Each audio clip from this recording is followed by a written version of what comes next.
Kamareddy municipality పరిధిలోని 2వ ward Rameshwarapalli గ్రామ శివారులో సర్వే 85లో జీవధాన్ కాన్వెంట్ యాజమాన్యం భూమిని కబ్జా చేస్తున్నారని ఆరోపణలు వినిపిస్తున్నాయి. ఈ సందర్భంగా భూమి యజమాని చిదుగు హేమలత మీడియాతో మాట్లాడుతూ సర్వే నంబర్ 85లో సదరు కాన్వెంట్ ఆధ్వర్యంలో తమ భూమిని కబ్జా చేసి ప్రహరీ గోడ నిర్మిస్తున్నారని తెలిపారు. మున్సిపాలిటీ అధికారులు 2 సార్లు కాన్వెంట్కి నోటీసులు ఇచ్చినా సరే ఇక్కడ ప్రహరీ గోడ నిర్మిస్తున్నారని ఆవేదన వ్యక్తం చేశారు. ఇప్పటికైనా జిల్లా అధికారులు స్పందించి చర్యలు తీసుకోకపోతే తాను ఆత్మహత్య చేసుకోవడానికి కూడా సిద్ధంగా ఉన్నానని ఆవేదన వ్యక్తం చేశారు. నేను చిదుగు హేమలతను రామేశ్వరపల్లిలో 3 ఎకరాల 28 గుంటలు నాకు ప్లేస్ కలదు సార్. ఆ ప్లేస్లో నుండి జీవధాన్ ట్రస్ట్ వాళ్ళు 1 ఎకరం 28 గుంటలు కబ్జా చేయడం జరిగింది సార్. కబ్జా చేసి వాళ్ళు మా మొత్తం సరౌండింగ్ మొత్తం కాంపౌండ్ వాళ్ళు వేయడం జరిగింది సార్. చివరగా మా ల్యాండ్లో కాంపౌండ్ వేస్తుంటే ఇప్పుడు గత నెల రోజులుగా 35 రోజులుగా మేము పోరాడుతున్నాం సార్. ఎప్పుడు వచ్చినా కానీ దౌర్జన్యంగా పనిచేస్తున్నారు సార్. ఇక్కడ వర్కర్లు 40 మంది వర్కర్లతో ఇక్కడ చేయిస్తున్నారు సార్. డామినేటెడ్గా ఉన్నారు. ఏదంటే మాకు ఏమీ ఆర్డర్స్ లేవు, మాకు ఏమీ ప్రాబ్లం లేదు అన్నట్టు మాట్లాడుతున్నారు సార్ మేడమ్స్.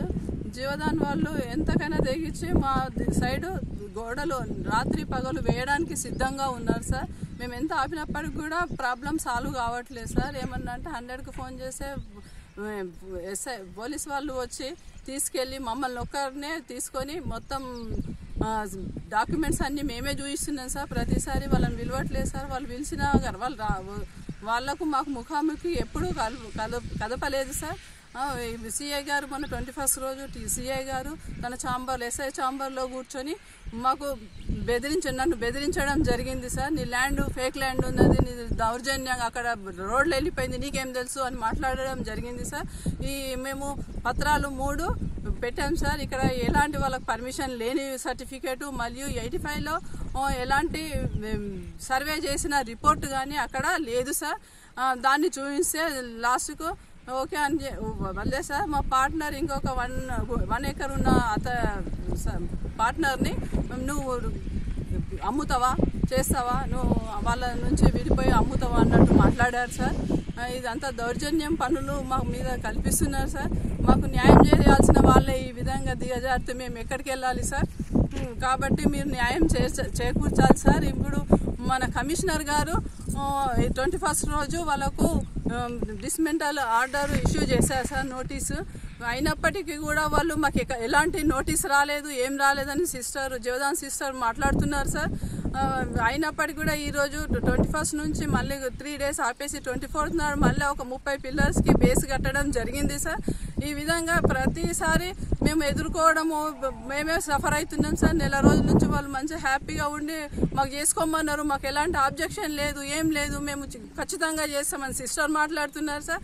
మేము రాగానే ఈరోజు వాళ్ళ వర్కర్స్ని తీసుకొని సపోర్ట్ లేకుండా వెళ్ళిపోయిన అవసరం ఏముంది సార్. వాళ్ళ వర్కర్స్ పిలుచుకొని నడవండి అని చెప్పేసి వెనక్కి వెళ్ళిపోయారు సార్. వాళ్ళు మళ్ళీ ఎప్పటిలాగా యథాస్థానంలో కూర్చున్నారు సార్. మేము అడిగినాం సార్. 21st నాడు కమిషనర్ గారు ఆర్డర్ నోటీస్ ఇష్యూ చేశారు కదా మేడం అంటే మాకు ఎలాంటి నోటీస్ రాలేదని చెప్పారు సార్ మేడం గారు. ఈ విధంగా దౌర్జన్యం చర్యలు వాళ్ళు గాయకుంటే మనకు 30 జిల్లా ఆర్డీఓ గారు, జిల్లా కలెక్టర్ సార్ గారు మరియు సర్వే ఏడీ గారు ఎస్పీ గారు మాకు చొరవ తీసుకొని మాకు న్యాయం చేర్చాలి సార్. లేకపోతే నేను ఈ మందు బాటిల్ తీసుకొని ఎక్కడైనా తాగడానికి సిద్ధంగా ఉన్నాను సార్. ఇది పురుగుల మందు తీసుకున్నా సార్. నేను ఈ నా ల్యాండ్ పోయిందంటే నేను ఖచ్చితంగా ప్రాణత్యాగం చేయడానికి సిద్ధంగా ఉన్నాను సార్. మీరు అర్థం చేసుకొని నాకు న్యాయం చేర్చాలని మరొకసారి కలెక్టర్ గారికి, ఆర్డీఓ గారికి, ఏడీ గారికి, సర్వే ఏడీ గారికి, ఎస్పీ గారికి విన్నవించుకుంటున్నాను సార్. దయచేసి నాకు న్యాయం చేర్చండి సార్.